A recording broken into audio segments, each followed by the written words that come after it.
escucho. Sí, ya te escuchas, perfecto. Ok, bueno, les deseo yo que nuevamente bienvenidos a las sesiones conjuntas nacionales. Hoy es un placer para mí presentar a la doctora Lilia Andrade. Ella es profesora de reumatología del Centro Médico Nacional 20 de noviembre, integrante de los grupos mexicano, PANLAR y Euromionet para el estudio de las miopatías inflamatorias, una experta en el tema, quien ya nos ha brindado además 2 charlas al respecto y se han complementado también con la charla de la doctora Vázquez. Y hoy nos va a hablar del diagnóstico, el tratamiento y el pronóstico. Sin más preámbulo y con el placer de presentarla, doctora, la audiencia es toda suya. Muchísimas gracias, Cristi. Muchas gracias, por supuesto, a todo el consejo. Y voy a empezar a compartir mi pantalla. Un momentito. Y quiero confirmar si ya lo ven ahí todos bien. Sí, se ve bien. Perfecto. Muy bien, pues muy buenas noches a todos. Como bien decía la doctora Hernández, esta es la última charla de la serie de miopatías inmunomediadas y en ella voy a tratar de describir los aspectos que nos faltan, porque muchas cosas las hemos mencionado durante las charlas anteriores, sobre diagnóstico, la asociación con cáncer, el tratamiento y el pronóstico. Y obviamente, cuando uno tiene un paciente en quien sospecha una miopatía inmunomediada, pues estos son los elementos que le van a ayudar para pensar y corroborar el diagnóstico. Manifestaciones musculares, todas las manifestaciones extramusculares, que ya vimos que son una gama muy grande y depende mucho de los diferentes fenotipos de las miopatías, la elevación de enzimas musculares, la presencia de anticuerpos tanto específicos como asociados a miositis, el estudio de electromiografía que nos ayuda a ver la funcionalidad del músculo y si hay alguna alteración en el mismo, algunos estudios de imagen y por supuesto la biopsia. Y lo que ustedes ven en negro son aspectos que hemos discutido muy ampliamente, tanto en la sesión de patogenia como en la sesión de manifestaciones clínicas y por supuesto en la charla previa que la doctora Mónica Vázquez del Mercado nos hizo favor de describir en una forma tan detallada toda la importancia de los anticuerpos. De modo que desde el punto de vista diagnóstico solo voy a ahondar en lo que vemos en azul. Y todos estos elementos diagnósticos, ya también lo mencionamos en algunas de las charlas, están resumidos en estos criterios de clasificación de ACR y EULAR que nos permiten no solo clasificar a los pacientes, sino pensar en un porcentaje de probabilidad de que el paciente tenga el diagnóstico y tratar de definir el subgrupo de miopatía que tiene este paciente. Desde el punto de vista de las alteraciones del laboratorio, todos ustedes dominan, ¿sí?, que es característica la elevación de las enzimas musculares. El 95% de los pacientes en algún momento de su evolución van a tener incremento de las mismas, más del 60% en el momento de la primera visita. Y es importante saber que estas enzimas musculares preceden como un par de semanas a los cambios clínicos. De modo que podemos encontrar pacientes con incremento de CK o aminotransferasas que todavía no tengan debilidad, pero también pacientes en los cuales vemos que empiezan a descender las enzimas y todavía los vemos muy débiles y podemos esperar que en un par de semanas veamos mejoría de la función. La creatincinasa, por supuesto, es quizá la que más utilizamos, aunque igual de útiles e igual de valiosos para el diagnóstico son las aminotransferasas, que recuerden que tienen un componente muscular, además de hepático, la deshidrogenasa láctica, que si bien no es específica, es muy sensible, y la aldolasa, que puede ser menos sensible, más específica, pero que también es más costosa, y no siempre contamos con ella en todos los laboratorios. Y lo único que quisiera mencionar además es que recuerden que la elevación de creatincinasa, para que sea significativa, debe ir de 10 veces hasta 50 veces su valor normal. En ocasiones llama la atención que un paciente tiene 200 o 300 de CK cuando el nivel normal ronda alrededor de los 120, 150, y Esto no significa en realidad o no refleja una miositis, hasta una inyección intramuscular puede causarlo. No es lo mismo que ver 1000 o 2000 de CK en un paciente. Por supuesto que las enzimas musculares nos ayudan en todos aquellos pacientes que tienen manifestación muscular, nos permiten distinguir la dermatomiositis amiopática cuando no hay manifestación muscular y también corroborar que muchos de estos pacientes que pensamos que son amiopáticos en realidad son hipomiopáticos, porque tanto por elevación de enzimas como por imagen, ya veremos adelante, podemos encontrar afección del músculo. Puede haber también mioglobinuria, sobre todo cuando los niveles de CK son muy elevados, cuando la debilidad es muy abrupta por lesión justo muscular.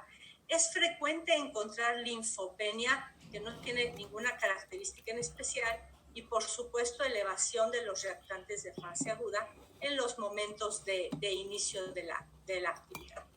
Y de los anticuerpos ya no voy a mencionar nada, fueron más que cubiertos por la doctora Vázquez del Mercado la semana anterior, y simplemente recordarles que hasta el 65% de los pacientes, si utilizamos la técnica adecuada, podrán tener algún anticuerpo específico o asociado a miositis, y que todavía nos queda un tercio de los pacientes en los cuales no hemos sido capaces de detectar estos anticuerpos o explicarnos por qué no los tienen. Y bueno, se habló ya muy detalladamente de su importancia para el diagnóstico, para establecer el fenotipo, las principales manifestaciones clínicas, y vamos a ver cómo también hacia el final de la charla la respuesta al tratamiento y el pronóstico. La electromiografía es un estudio que es muy útil cuando queremos evaluar la función del músculo. Recordemos que también nos permite evaluar la unión neuromuscular y el sistema nervioso periférico, y que cuando pedimos electromiografía, pues solo es la porción de la afección muscular, pero podemos pedir también en un momento dado estudios de neuroconducción cuando queremos hacer diagnóstico diferencial con una neuropatía. Es un estudio muy sensible que se afecta desde el inicio de la debilidad muscular, y es importante indicarlo, aunque lo ideal sería hacerlo tanto en la cintura escapular como en la cintura pélvica y a nivel proximal y distal. Es un estudio doloroso, es un estudio que toma tiempo y a nivel privado es caro, de modo que uno debe elegir una zona de musculatura débil, de preferencia unilateral, porque después vamos a utilizar el lado contralateral para poder hacer la biopsia. Si nosotros hacemos el estudio electromiográfico en forma bilateral, después nuestra biopsia puede salir alterada como resultado de una electromiografía reciente. Es un estudio de alta sensibilidad y especificidad para decirnos que hay miositis, aunque por supuesto no nos habla de la etiología de la miositis, y en general lo vamos a evaluar en dos situaciones: con el músculo en reposo y en actividad voluntaria. Aunque nosotros no hacemos las electromiografías, sí es importante conocer que en reposo el músculo debe tener silencio eléctrico, y en el momento en que nosotros insertamos una aguja en un músculo normal, hay una pequeña onda que después desaparece.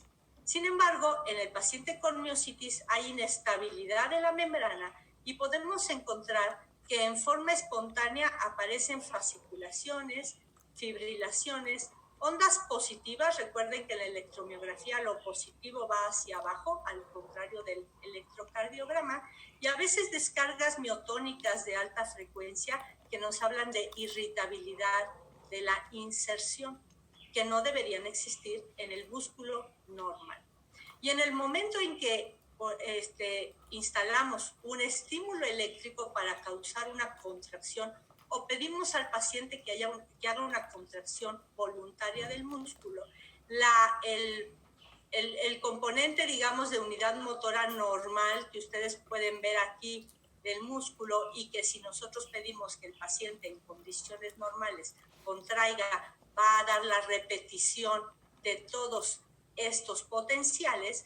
Esto es el normal, y el potencial miopático, vean cómo tiene menor amplitud, mayor digamos, irregularidad, son polifásicos, menor duración, de modo que ya en la contracción, esto es la imagen que uno vería en un músculo normal y a la derecha en un músculo miopático.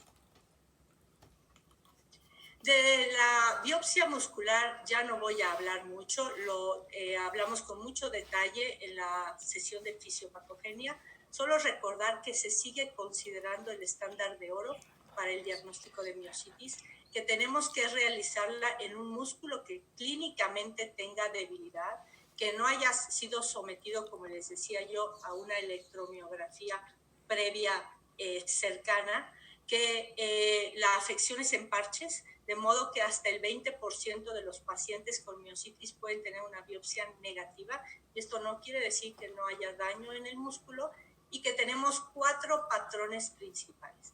El de la polimiositis con un infiltrado inflamatorio principalmente de tipo endomicial, el de la dermatomiositis con una afección principalmente perifascicular y con infiltrado inflamatorio perivascular, el de la miositis necrosante, donde además de la atrofia y regeneración no hay un gran infiltrado inflamatorio, y el de la miositis por cuerpos de inclusión, en donde sí hay un infiltrado inflamatorio muy intenso y los cuerpos de inclusión que definen a esta entidad.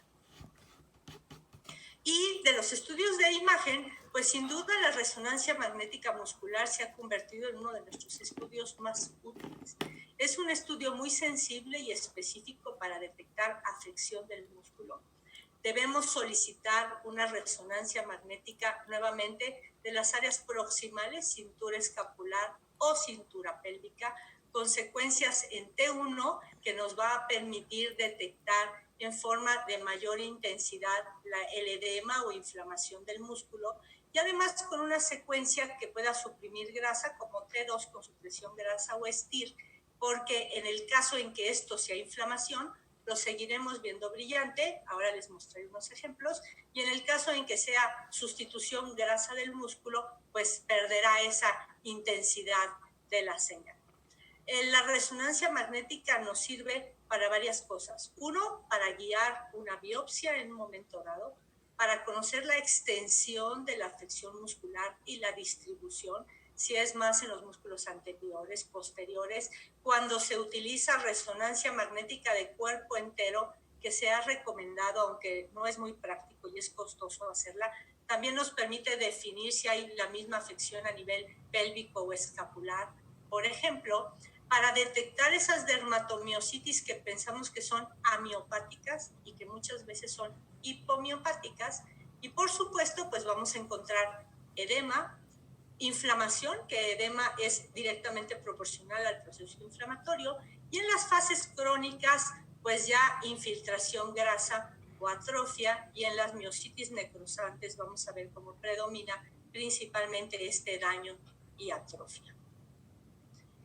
Cuando en una dermatomiositis hipomiopática no alcanzamos a ver cambios en la resonancia magnética, se ha descrito, aunque no lo usamos en la clínica, el uso de una resonancia magnética funcional o incluso la espectroscopía con resonancia magnética, que nos habla de la capacidad del músculo desde el punto de vista metabólico. Otra utilidad para la resonancia magnética podría ser, uno, sustituir a la biopsia cuando ya tenemos, por ejemplo, un anticuerpo y no necesitamos corroborar desde el punto de vista histológico, pero queremos ver la magnitud de la afección. Y otro, evaluar la respuesta al tratamiento. Y eso es lo que les quise mostrar en esta imagen, en donde la fotografía, tanto A como B, es un estudio de STIR, primero en la corte coronal y en el corte axial de un paciente previo a tratamiento, donde vemos una gran intensidad de señal que nos habla de inflamación muscular. Y en la imagen C lo que vemos es el paciente 6 meses después de haber iniciado tratamiento con mejoría de la fuerza y pérdida de este patrón de inflamación que era tan franco en las primeras imágenes. Y este es una fotografía de una resonancia magnética de cuerpo completo en un niño, en el cual podemos observar cómo hay afección tanto en la cintura escapular, aquí hay mayor intensidad de señal, como en la cintura pélvica, y podemos observar cuáles son las zonas de los músculos afectados. Les digo que esto es algo que se ha sugerido que debe hacerse, aunque no siempre es práctico, y por lo menos nosotros en el hospital nos dedicamos a una zona específica. En las miositis necrosantes, la electromiografía es indistinguible de las miositis inflamatorias. Hay un cambio irritativo con fasciculaciones, ondas positivas, patrones de fibrilación, y además potenciales polifásicos e incompletos. Sin embargo, en la resonancia magnética hay más atrofia, más sustitución grasa, incluso edema de las fascias y menos señal inflamatoria. Estos datos son nada más para mencionarles que en el Johns Hopkins, por ejemplo, hicieron un estudio de 900 pacientes con miositis necrosante, de 900 pacientes con miositis en general inmunomediadas, de los cuales 122 tenían miositis necrosante, y encontraron que los pacientes tanto con antihidroximetilglutarilcoenzima reductasa como con anti-SRP tenían más daño en la resonancia que los pacientes con proceso inflamatorio, y los músculos afectados eran ligeramente diferentes y el daño comenzaba desde una fase muy incipiente. Y esta imagen lo que muestra es lo que yo les decía de una miositis por estatinas, en donde en T1 nosotros vemos esta señal intensa. Bueno, vemos primero la atrofia muscular, vemos esta señal hiperintensa que podría sugerirnos inflamación, pero cuando hacemos el STIR vemos que lo que corresponde a sustitución grasa. De modo que este paciente lo que tiene es necrosis y daño y no un proceso inflamatorio importante. De modo que, otros aspectos que podemos también evaluar en la resonancia magnética son, por ejemplo, calcinosis. Ustedes las ven muy obvias aquí en la radiografía, y en esta zona se ve lo que se llama milk of calcium, que son líquidos de calcio, digamos, en estado líquido en las fascias musculares y las zonas de calcinosis. Y quienes estudian y se dedican al análisis de estas resonancias magnéticas han descrito incluso diferentes patrones que permiten por resonancia magnética sugerir qué subtipo de miopatía tenemos. Si sugiere una dermatopolimiositis, si sugiere una miopatía necrosante, una miopatía tóxica o una miopatía por cuerpos de inclusión. El ultrasonido, y alguien me preguntaba en alguna de las primeras sesiones qué tanto se utilizaba. Hay algunos estudios que han evaluado el ultrasonido muscular y sin duda es mucho más económico, es accesible, permite hacer pruebas dinámicas con movimiento del músculo. Sin embargo, comparando con la resonancia magnética, subestima el edema muscular. Solo nos permite detectar los músculos más superficiales, no es útil para músculos profundos, y lo que se ha concluido es que es menos sensible que la resonancia magnética. Se ha intentado utilizar en alguna ocasión como guía para la biopsia, pero no hay ningún protocolo ni ningún criterios establecidos como para utilizarlo sustituyendo a la resonancia. Del diagnóstico diferencial podríamos hablar un par de horas. Lo único que quiero recordar es que cuando tenemos un paciente que tiene clínica de una miositis, tenemos que considerar también algunas afecciones neurológicas primarias, sobre todo las distrofias musculares de extremidades que pueden confundirse, neuropatías proximales, trastornos de unión neuromuscular como miastenia o Eaton-Lambert, miopatías endocrinas, metabólicas, que también ya hemos mencionado en las sesiones anteriores, como las deficiencias enzimáticas, el POMPE de inicio del adulto, que son muy poco frecuentes, pero se pueden confundir. Otras enfermedades de tejido conectivo que pueden cursar con miositis, el lupus, por ejemplo, la sobreposición frecuente de esclerodermia con miopatía, que eso sí se considera como una sobreposición, y sin duda, miositis infecciosas, principalmente aquí hay bacterias y parásitos que pueden dar miositis, y fármacos y tóxicos. No olvidemos, por supuesto, estatinas, los antirretrovirales, cloroquina, ciclosporina, muchísimos fármacos que pueden darnos en un momento dado una miositis, y tóxicos como alcohol, por ejemplo, ¿no? Los esteroides, no me olvide yo de ellos, etc. ¿Qué hay con la asociación con cáncer? Este es otro tema en el cual hemos aprendido mucho a raíz de que ahora contamos con los anticuerpos específicos. Sabemos que no hay duda de que en algunos pacientes con miositis el cáncer es más frecuente que en la población general. En especial pacientes con fenotipo de dermatomiositis, con anticuerpos como antitífuno o gamma, probablemente NXP2, eso está en duda últimamente. También hay reportes de pacientes que tienen anticuerpos anti-SAE o antihidroximetilglutaril coenzima reductasa y se han asociado con cáncer. En los pacientes con miopatía por cuerpos de inclusión, curiosamente solo se ha reportado una leucemia de linfocitos celulares grandes, de células T, que parece ser indolente, pero no parece que otras neoplasias sean frecuentes. Y en general, lo que consideramos es que entre el 6 y el 30%, dependiendo de los registros, de todas las miositis pueden tener un cáncer asociado.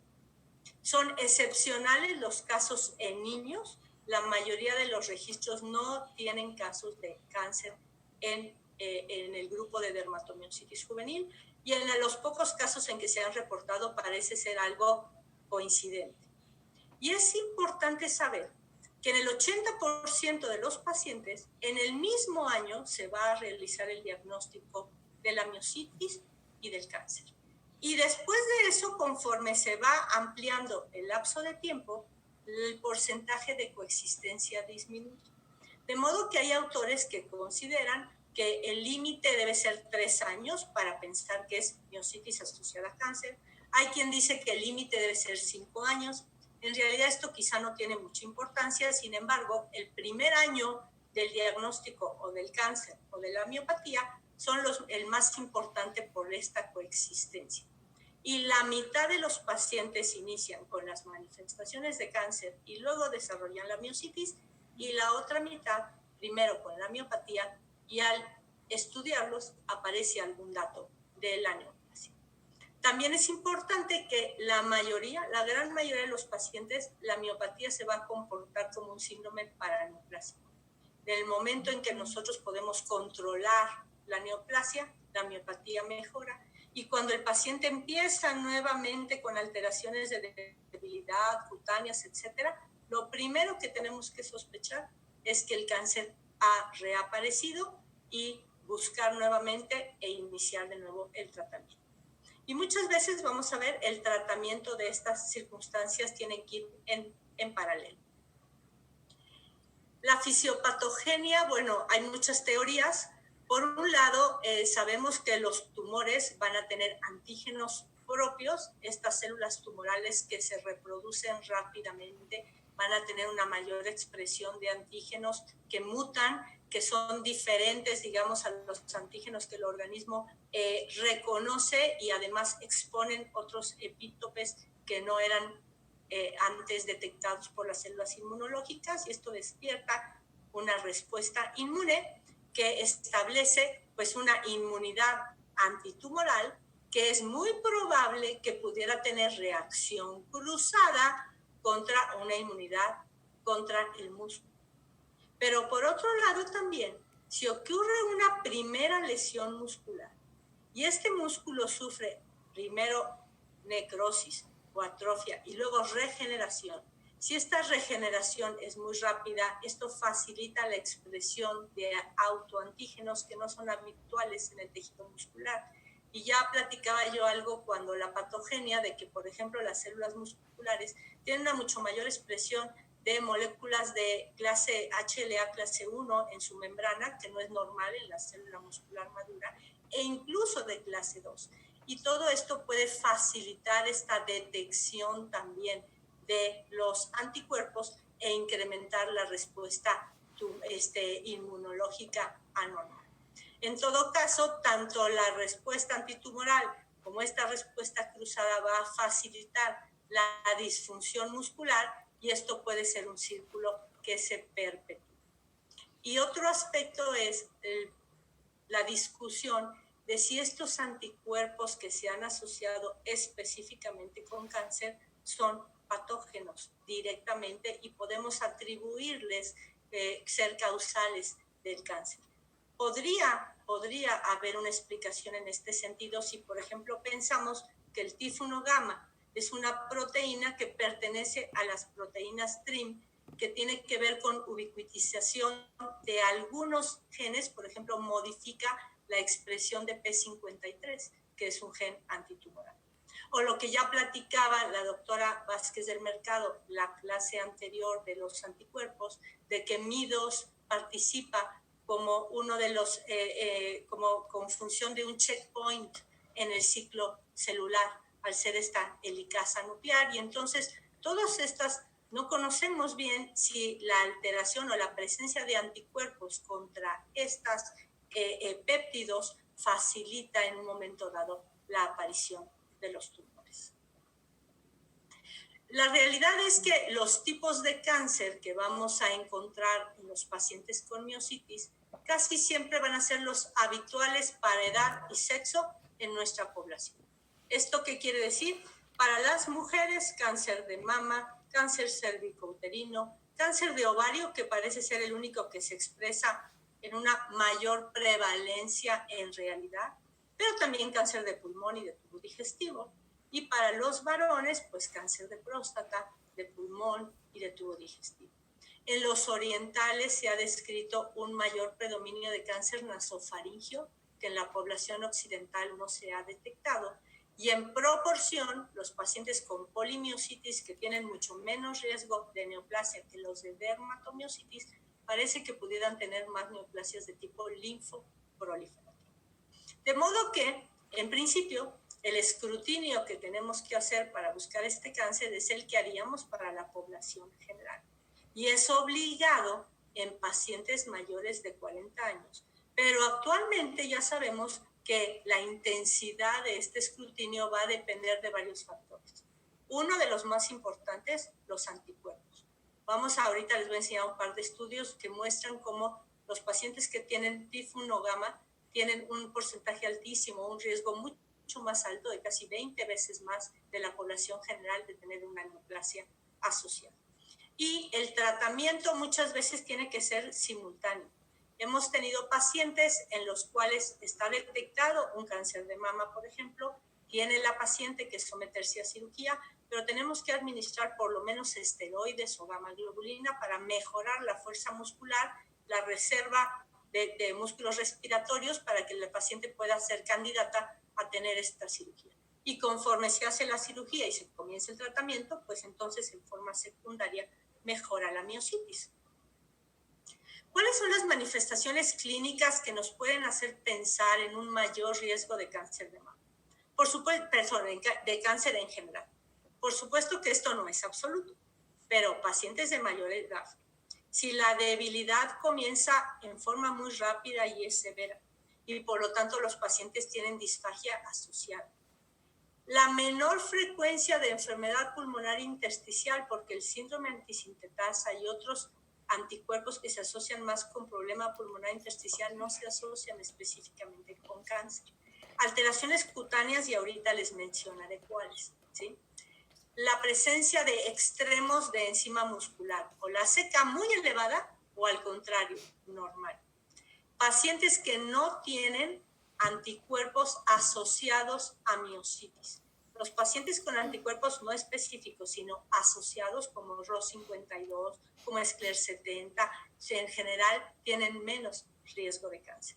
Y por supuesto, la mala respuesta al tratamiento. Y desde el punto de vista de las manifestaciones cutáneas, aunque ya decíamos que la gran mayoría tienen dermatomiositis, tienen manifestaciones que no son tan comunes de la dermatomiositis. Y ahí están las que más se han descrito: mucinosis, eritrodermia, manifestaciones de vasculitis con úlceras, infartos, leucocitoplasia en la biopsia, urticaria, lesiones vesículo-bulosas o necrosis incluso epidérmica extensa. Entonces, lesiones cutáneas muy serias que no son las típicos pápulas de Gotrón y esteliotropo, etcétera, sino mucha vasculitis, pueden hacernos pensar más en cáncer. Y este es el ejemplo nada más de una paciente mía con cáncer de mama que, bueno, tenía dermatomiositis, pero además había tenido vasculitis en las manos. Ahí lo que vemos ya realmente son las cicatrices, además de las lesiones de gotrón, heliotropo y signo del Schall que la paciente tenía. Hay estudios que han tratado de evaluar cuál es el riesgo relativo asociado a los anticuerpos. Y ustedes pueden ver aquí en esta tabla, que es el resumen de una revisión del año pasado de los anticuerpos específicos de miositis y la asociación con cáncer, que sin duda TIF1 gamma parece ser el más sensible y el más específico, y el riesgo relativo es de 17 veces más para sufrir cáncer. Es menos para NXP2, para hidroximetilglutaril coenzima reductasa y para antisari. Y en este estudio lo que se encontró en dos cohortes de pacientes con miositis y cáncer, una de Barcelona y la otra en el Karolinska, fue de que el 60% de los pacientes con miositis y cáncer tenían anticuerpo TIF1 gamma positivo. Este anticuerpo se asoció principalmente con diagnóstico de cáncer en un lapso menor de 3 años, que era lo que yo les decía, a menor el tiempo parece que mayor la asociación. No hubo ninguna neoplasia específica y en forma muy interesante, algunos anticuerpos se detectaron previos al diagnóstico de cáncer, el cáncer apareció después, y en otras ocasiones los anticuerpos desaparecieron posterior al tratamiento del cáncer y el significado de esto todavía no se conoce muy bien. Y además los pacientes que tenían TIF1 gamma positivo tenían peor pronóstico que los que tenían cáncer con algún otro anticuerpo o sin un anticuerpo detectado. Y este es un estudio, es una revisión sistemática y un metaanálisis de finales del año pasado, en el cual lo que se trató de evaluar es la utilidad de buscar específicamente el anticuerpo para detectar cáncer en los pacientes con dermatomiositis. Y de 1960 pacientes se encontró que en global, en 18 estudios que se analizaron, el anticuerpo tenía una sensibilidad del 50% y una especificidad mayor al 90% para el diagnóstico de cáncer. La razón de momios de asociación de TIF1 gamma con cáncer fue de 9.37 y la conclusión del estudio fue que es útil detectar anti-TIF1 gamma para identificar a los adultos con dermatomiositis y que tienen mayor riesgo de cáncer.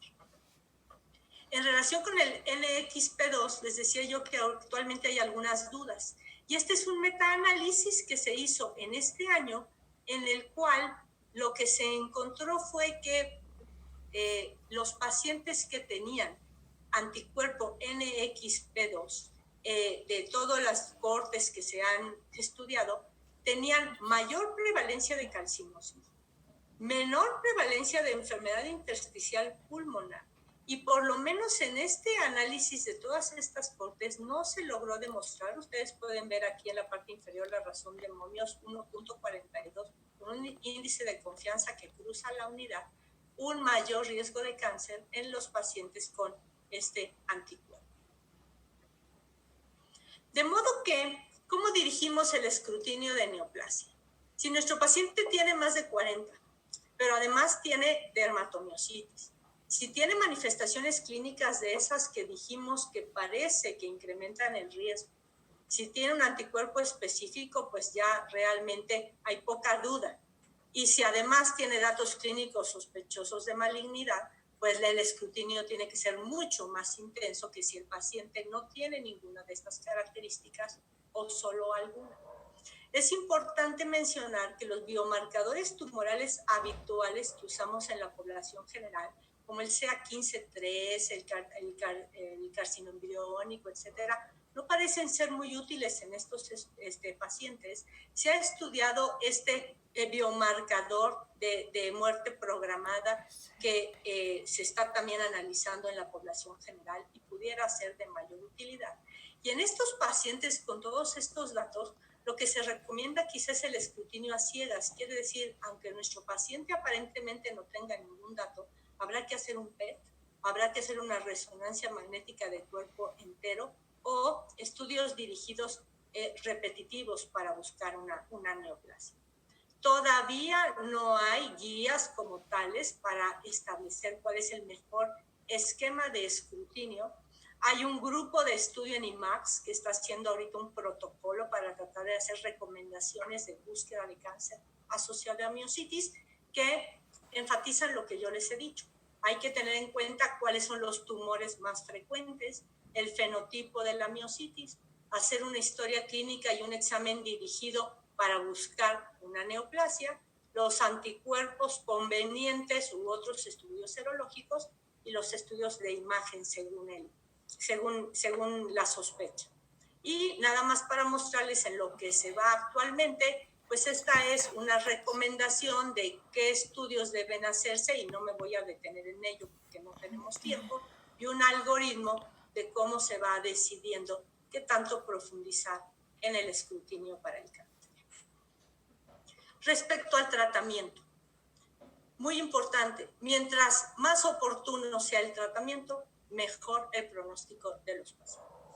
Y como van a ver, no tenemos tampoco en las miositis inmunomediadas, a diferencia de lo que hay en AR o en lupus, guías como tales o recomendaciones de tratamiento, por lo raro de las enfermedades, por lo escaso de los ensayos clínicos controlados. Pero en general hablamos de que los esteroides siempre serán la base inicial. Después tenemos inmunosupresores de primera, segunda o tercera línea. Y la inmunoglobulina que puede utilizarse como rescate para manifestaciones agudas graves. Y ustedes pueden ver como en primera línea consideramos a metotrexato y azathioprina.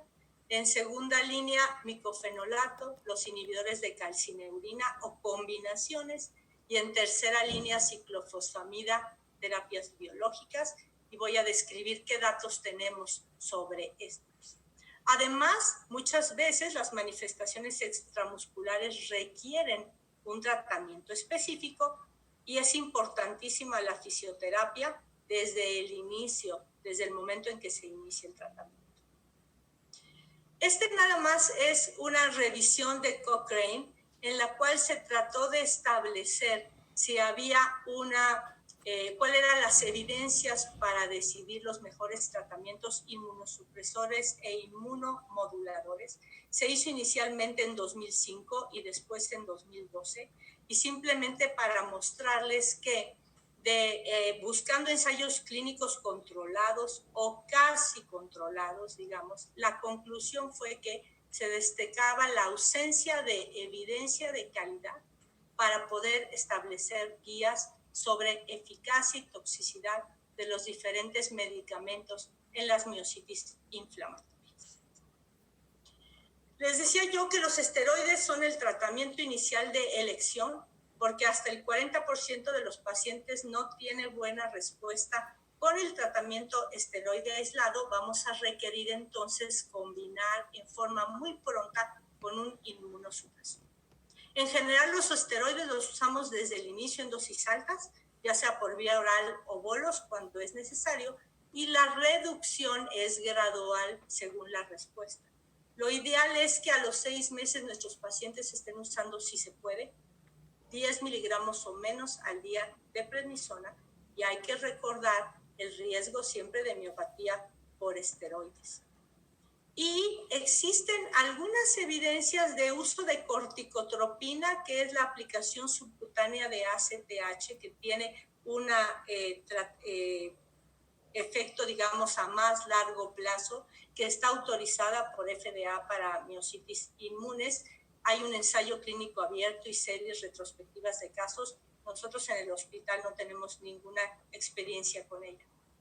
Esto solo es para mostrarles cómo desde hace muchos años comenzaron a hacerse estudios que demostraban que era mejor combinar desde un principio un inmunosupresor que dejar al paciente con esteroides, y varios meses después, cuando veíamos que no había buena respuesta, dar o agregar el inmunosupresor. Y que el tratamiento simultáneo nos permitía ahorrar esteroides, lograr una mejor capacidad funcional y tener menos efectos secundarios. El metotrexato decíamos que es uno de los inmunosupresores de primera línea. Ustedes saben bien, lo usamos a dosis un poco más altas que lo que usamos en artritis reumatoide. La respuesta es relativamente pronta y hay ensayos clínicos aleatorios en dermatojuvenil. Se inició en el 2006 un estudio que se llamó Prometheus para tratar de demostrar su eficacia. Sin embargo, el reclutamiento fue insuficiente a pesar de la buena respuesta y realmente nunca se obtuvieron resultados de este estudio. Y la azatioprina tiene una eficacia semejante al metotrexato y ha demostrado que puede ser equivalente. Cuando la usamos depende de la preferencia del médico. Cuando el paciente es alcohólico, tiene alguna hepatopatía o es intolerante al metotrexato, la azatioprina siempre es una buena opción. Y se puede combinar metotrexato más azatioprina en pacientes refractarios, teniendo cuidado de los efectos secundarios. El mofetil-micofenolato ha demostrado su eficacia en series de casos. Ya hay un ensayo clínico abierto en pacientes que mejoraron utilizando micofenolato con inmunoglobulina intravenosa. Y de los inhibidores de calcineurina, tanto ciclosporina como tacrolimus o sirolimus han demostrado ser útiles principalmente en pacientes refractarios a otros tratamientos y mucho en pacientes con manifestaciones cutáneas de difícil manejo o enfermedad pulmonar intersticial. La ciclofosfamida se utiliza para las manifestaciones graves, en bolos, como ustedes conocen, y en forma análoga a lo que se usa, por ejemplo, en las mismas manifestaciones en lupus o en vasculitis. No hay estudios realmente controlados en miopatía, pero ha demostrado su eficacia en series de casos para vasculitis grave, neumonitis, falla cardíaca, EPI rápidamente progresiva o disfagia severa. Y la gamma globulina en forma análoga también se utiliza para las manifestaciones severas cuando necesitamos un efecto rápido. Es importante que hay algunos reportes de que la gamma globulina pudiera ser la mejor opción en pacientes con miopatía por cuerpos de inclusión, aunque el efecto a largo plazo no se mantiene. Los estudios o los reportes son a un periodo corto de tiempo y siempre es una posibilidad, como la usamos en lupus, cuando tenemos un paciente con infección o cuando tenemos un paciente en quien no hemos logrado descartar una neoplasia y nos urge dar un tratamiento para limitar una de estas manifestaciones graves. Existen algunos ensayos, ustedes los pueden ver ahí, de gamma globulina, y uno de los clásicos y muy viejito es el de Dalakas, que mostró que en 15 pacientes con dermatomyositis refractaria hubo mejoría. A partir de entonces se usa con mucha frecuencia en nuestras terapias. De las terapias biológicas, ustedes ven en esta tabla las que se han intentado y voy a irme muy breve con ellas. El rituximab quizá es alguno de los que tiene más evidencia, sobre todo para pacientes refractarios con miositis necrosantes. Existe uno de los pocos ensayos clínicos controlados de un número adecuado de pacientes, que es el RIM, en donde 195 pacientes recibieron rituximab en un inicio u 8 semanas después de la evolución, más el tratamiento habitual. Y aunque no se logró demostrar diferencia entre los dos grupos en el desenlace primario, que era mejoría, según los criterios que les mostré de mejoría del IMAX en la clase de clinimetría, sí se observó que el 83% de los pacientes realmente tuvieron mejoría clínicamente significativa. Y en un subanálisis se encontró que habían mejorado por mayor porcentaje los pacientes que tenían anticuerpos anti-Jo, anti-Mi2, que tenían menos daño en un principio, y los niños. Los anti-TNF en general no han sido útiles, los resultados son muy poco concluyentes e incluso hay reportes de miositis como evento adverso a los anti-TNF, de modo que no se utilizan. Con abatacept hay reportes de series de casos.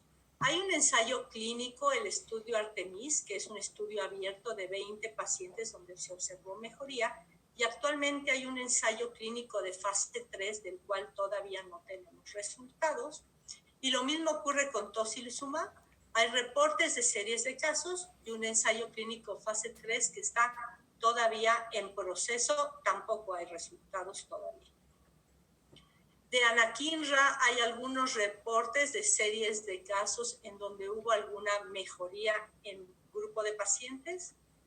Y los blancos terapéuticos novedosos que se están investigando son el alemtuzumab, que es un biológico dirigido contra el CD52 en la membrana de la mayoría de las células inmunológicas, biológicos contra el antagonista del receptor de interleucina 2, contra interferón alfa, inhibidores JAK y el bloqueo de receptores tipo TOL, y todavía estos o los ensayos con estos estudios están en fase 1 o en fase 2. No podríamos todavía decir nada concluyente respecto a estas posibilidades. El ejercicio no podemos dejar de mencionarlo porque es un aspecto básico. Tiene que establecerse desde el momento que se hace el diagnóstico y se inicia el tratamiento, un programa de rehabilitación. Sabemos actualmente que no incrementa el proceso inflamatorio. Hace muchos años esperábamos a que el paciente empezara a bajar las enzimas para poder iniciar el proceso de ejercicio. Actualmente, de inmediato, el paciente debe comenzar con arcos de movimiento, con terapia respiratoria, después empezar a hacer ejercicios activos y en cuanto pueda, ejercicios de resistencia y aeróbico para mejorar la función muscular y, por supuesto, establecerse un programa a largo plazo para evitar el daño que todo el proceso inflamatorio puede ocasionar en fases tardías. Muy breve, algunas cuestiones de tratamiento para situaciones específicas. Las miositis necrosantes sabemos que tienen peor pronóstico y responden muy poco a los esteroides y a los medicamentos de primera línea. De modo que cuando tenemos la certeza de una miositis necrosante, pensamos antes en administrar rituximab o incluso gamma-globulina intravenosa. Y lo mismo puede suceder con la miopatía por cuerpos de inclusión, donde hay reportes de mejoría con gamma-globulina, aunque ya les decía que no hay reportes de que esta mejoría sea a largo plazo. Todavía podemos considerar que son miopatías que responden poco a los tratamientos que tenemos actualmente. Desde el punto de vista de la afección pulmonar intersticial, hay muchísima información reciente en la literatura. Los pacientes deben iniciar con esteroides. Cuando la enfermedad es severa, está indicado y muy pronto iniciar ciclofosfamida o rituximab. Se considera una fase primero de inducción de tratamiento y después una fase de mantenimiento con alguno de los inmunosupresores que ya hemos platicado, y muchas veces en casos refractarios es válido combinar estos medicamentos. Simplemente un ejemplo de un paciente con una neumonitis intersticial por una miopatía inflamatoria y mejoría después de 6 semanas de tratamiento. Se han usado principalmente inhibidores de calcineurina y hay reportes de su eficacia específicamente en síndrome antisintetasa, en afección pulmonar asociada a síndrome antisintetasa, y también, por supuesto, del rituximab, en donde se ha demostrado mejoría funcional y mejoría por imagen, aunque generalmente estos pacientes, además del rituxi, reciben o metotrexato o azathioprina o un inhibidor de calcineurina, y todavía no se ha estandarizado bien el esquema de tratamiento. Este es un metaanálisis que se publicó el año pasado de más de 500 pacientes con afección pulmonar intersticial asociado a miositis, en donde se encontró que el 90% de los pacientes recibieron esteroides. Muchos ustedes pueden ver ahí ciclosporina A, azathioprina, tacrolimus, ciclofosfamida, rituxi. Todavía no hay un esquema como tal de tratamiento. Los pacientes que recibieron inmunosupresores tuvieron mejor evolución que los que recibieron solo esteroides, A pesar de eso, la mortalidad en los casos rápidamente progresivos fue alta. Y todavía les digo, no hay una certeza sobre la mejor estrategia. De modo que actualmente la tendencia parece ser utilizar un enfoque multitarget, como lo que ocurre en lupus grave. Y este es un estudio que se acaba de publicar apenas hace una semana, creo, en donde pacientes con enfermedad pulmonar intersticial y anticuerpo MDA5, que ya dijimos que marca un pronóstico especialmente malo para estos pacientes, recibieron tacrolimus, ciclofosfamida y esteroides, y los pacientes con el tratamiento combinado tuvieron mejor evolución que los que recibieron el tratamiento escalonado. La afección cutánea muchas veces es una pesadilla.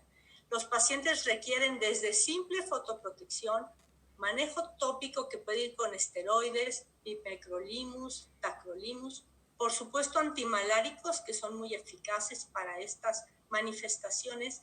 En general, los medicamentos que usamos habitualmente para otras manifestaciones no son tan útiles, de modo que muchos pacientes con manifestaciones serias requieren Dapsona, incluso talidomida, y hay algunos reportes de tofacitinib en pacientes con manifestaciones cutáneas graves con buen resultado. La calcinosis, en realidad no hay ningún tratamiento que haya demostrado ser útil para la calcinosis. Ustedes pueden ver ahí enlistados los que más frecuentemente se han utilizado. Aunque es una complicación generalmente tardía, se relaciona con la severidad de la enfermedad. Ya dijimos que es más frecuente en los niños y siempre que veamos calcinosis que va incrementando o es dolorosa o aparece, hay que considerarlo dato de actividad. De modo que hoy por hoy, la única terapia que parece ser útil para la calcinosis es el tratamiento intensivo y pronto para abatir la actividad de la enfermedad y evitar que aparezca en forma tardía. Hay situaciones que ponen en peligro la vida y por supuesto hablan de muy mal pronóstico inmediato para el paciente con miopatía inmune. La debilidad extrema que causa disfagia y muchas veces neumonía por broncoaspiración e insuficiencia respiratoria por debilidad de los músculos respiratorios. La neumonitis aguda intersticial rápidamente progresiva, la afección cardíaca y la vasculitis intestinal, que ya decíamos que es más frecuente en los niños y es quizá la principal causa de mortalidad en este grupo en la dermatomiositis juvenil. Y por último, pues hay factores de mal pronóstico a mediano y largo plazo. En general consideramos que si el paciente tiene mayor edad, raza negra, manifestaciones clínicas graves al inicio, que ustedes las ven ahí, disfagia, afección cardíaca, debilidad muy importante, neumopatía intersticial, niveles muy altos de enzimas musculares, todos esos son datos de mal pronóstico. En los niños, la presencia de vasculitis o sepsis. El paciente que tiene una neoplasia asociada tiene peor pronóstico que el que no tiene neoplasia.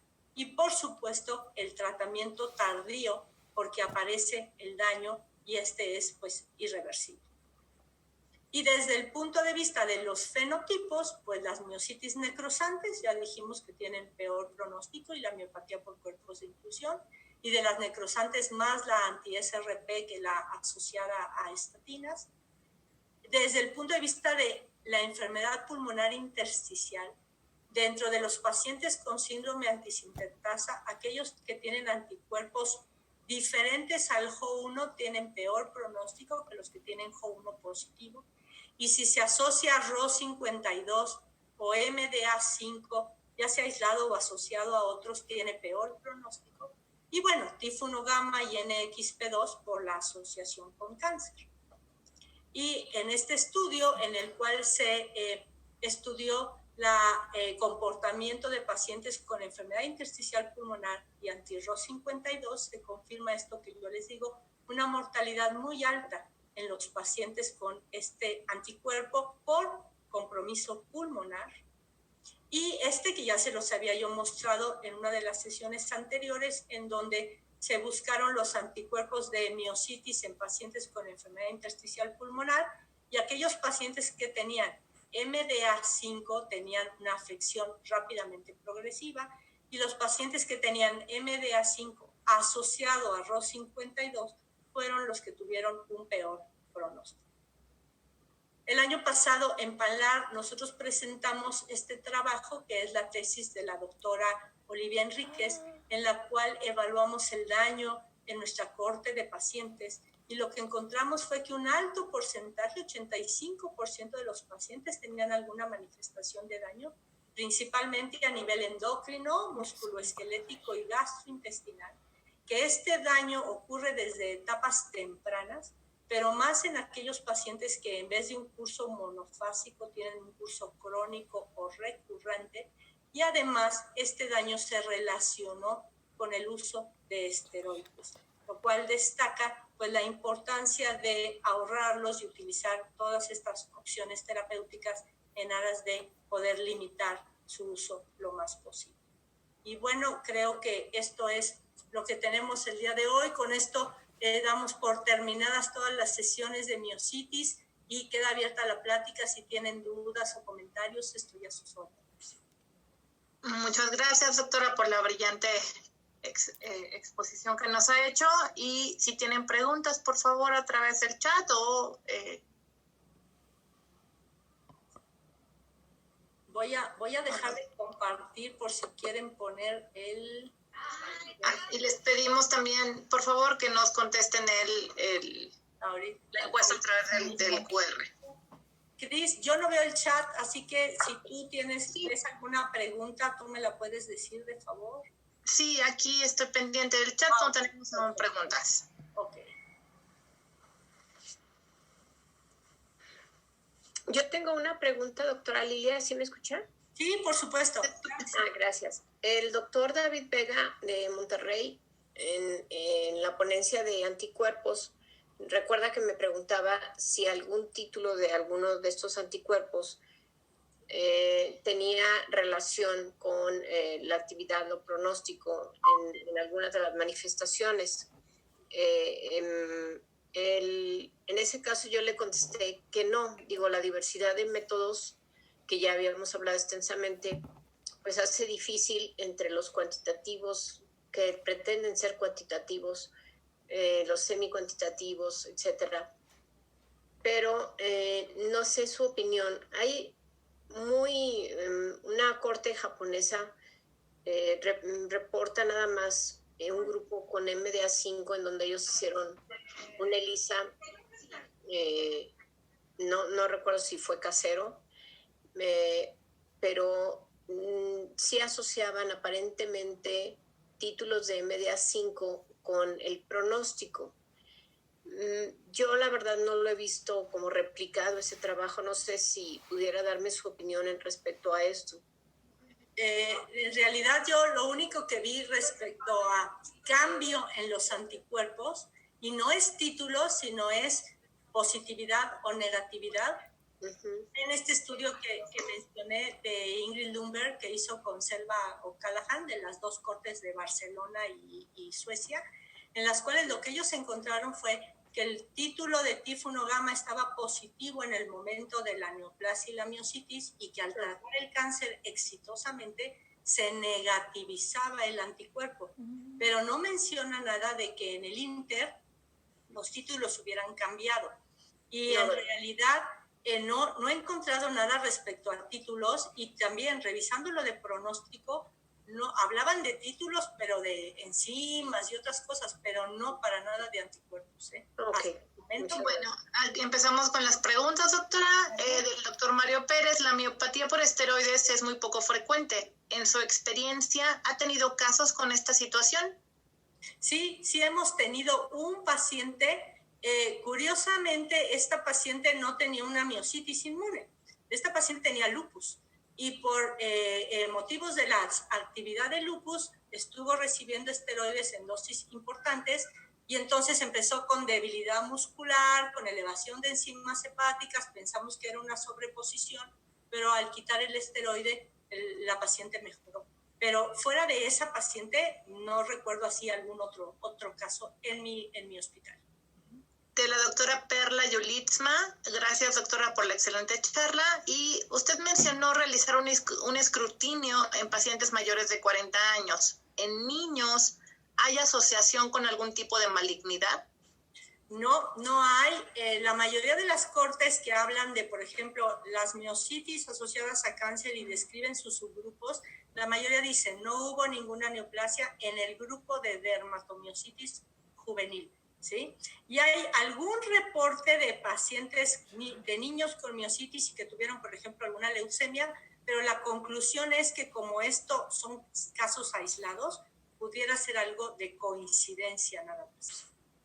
Del doctor David Vega, ¿el seguimiento enzimático en los pacientes con polimiositis con mejoría clínica puede persistir elevado y por cuánto tiempo?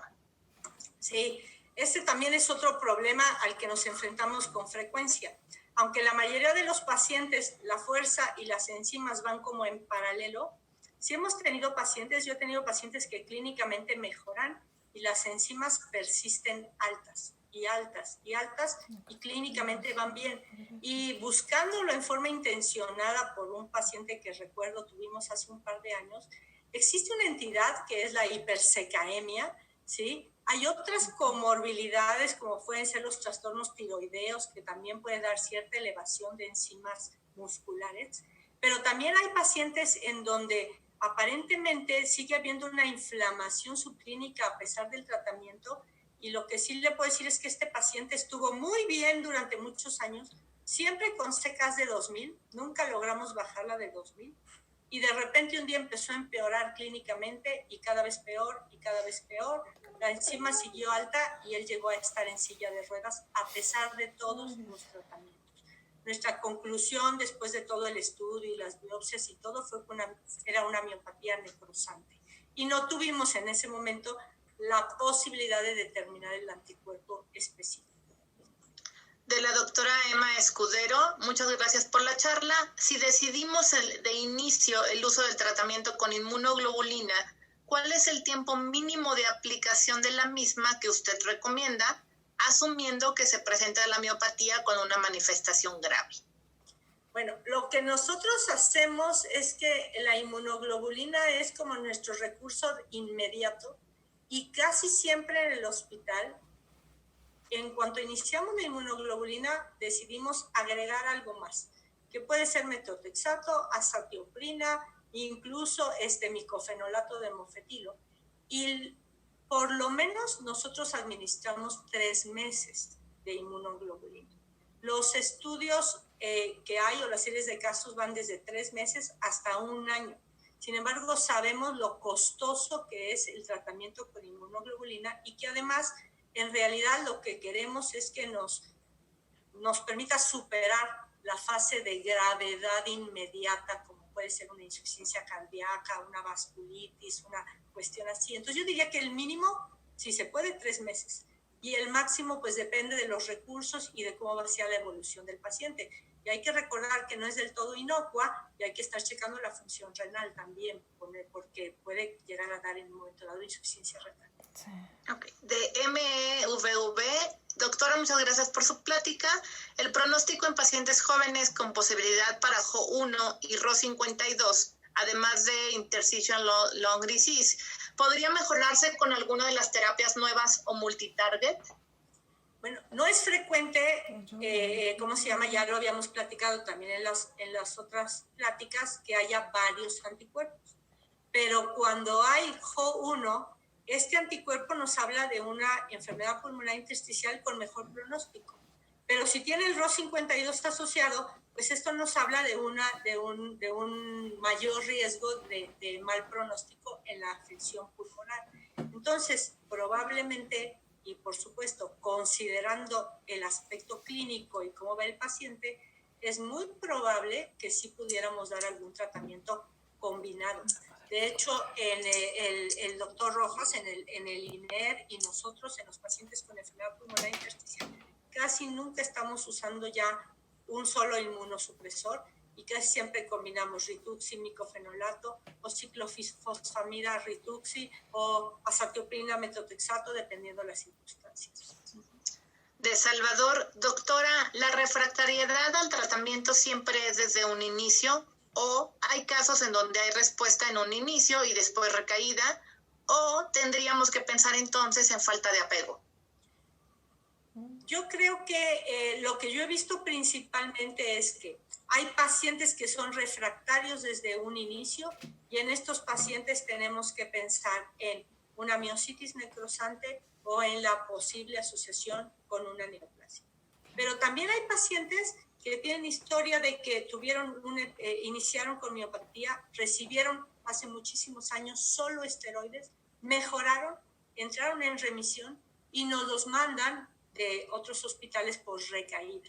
Y en estos pacientes, sobre todo niños que tienen el antecedente de que en su primer episodio tuvieron buena respuesta, los episodios de recurrencia son bastante refractarios y ahí sí hay que usar combinación de inmunosupresores. Y nosotros vimos en ese análisis del daño que estos pacientes que habían tenido varias recaídas durante su historia eran los que al final tenían más daño y por supuesto asociación o requerimiento de más tratamiento. La falta de apego, por supuesto que siempre es algo que tenemos que tratar de analizar y no siempre nos queda muy claro si el paciente está tomando el medicamento. Del doctor Mario Pérez, en el diagnóstico diferencial de las miopatías se incluye resonancia magnética muscular que se ha recomendado al intentar hacer diferencia con distrofias. ¿Qué hallazgos encontraríamos diferentes en estas dos entidades por este método de imagen? Obviamente no soy experta en resonancia y lo que he leído es que le parece que no hay la misma distribución del infiltrado inflamatorio, ¿sí? Y no todas las distrofias, pero las distrofias que son de extremidades, las Limb-Girdle, tienen una distribución muy especial y además músculos muy afectados con músculos totalmente, como diríamos, conservados. Hasta ahí es donde sé, pero no me atrevería a decir más en ese sentido. Doctora, yo quizás la última pregunta, ya no tenemos preguntas en el chat. En el caso del uso del ultrasonido para la guía específica de la biopsia, ¿qué tanto considera usted que puede ser útil, dado que finalmente es muy cierto que vemos cambios en los patrones del músculo, aunque no lleguemos tan profundamente dependiendo de la sonda que tengamos a mano? Yo creo que sí puede llegar a ser útil. La mayoría de las veces tenemos clínica, ¿no? Y sabemos que podemos detectar con un MMT8 bien hecho cuáles son nuestros músculos que están débiles, ¿sí? Pero por supuesto que ahora que tenemos ultrasonidos como muy accesibles, podríamos intentar hacerlo en una forma como más estructurada. Como esto había sido una pregunta de la primera clase, lo fui a buscar intencionadamente y no hay más que un par de estudios de ultrasonido muscular que comparan con resonancia magnética, pero para detectar proceso inflamatorio o para detectar distribución de la afección. No hay nada en relación con la utilidad de la biopsia y sería una buena idea intentar evaluarlo. Muchas gracias, doctora. Muchas gracias a todos los asistentes. Ya no tenemos más preguntas.